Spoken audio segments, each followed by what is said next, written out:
My full name is Oluwayombo Olabimtan, and I am a member of the Huskie Football team. I think it's a month of celebration. It's celebrating the past, it's celebrating the present, and it's also celebrating what we can do in the future. I also think that Black History Month, if you're not a person of color, is a month of education and information.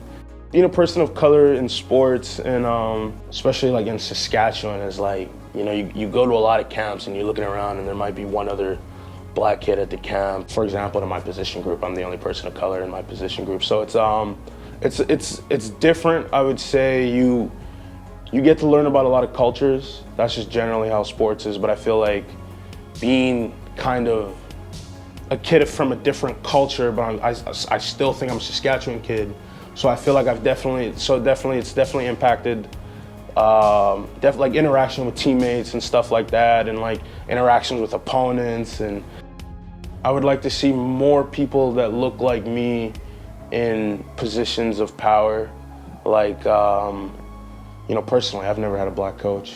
I've never had a person of color be like a coach or whatever. People, in positions of power, in just in sports in general, in all kinds of sports, the provincial bodies of sports, and stuff like that. When you can look at like a body, like when you can look at like a sport or an organization, and it appropriately represents what society looks like. So not just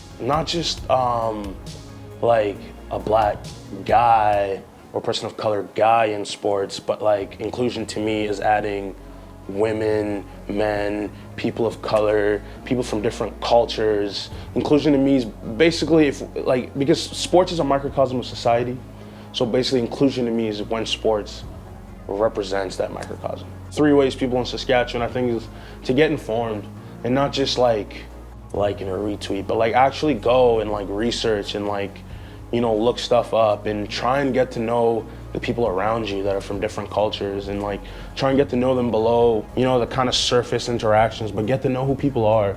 Because I feel like when you don't fully understand someone unless you kind of understand where they're coming from.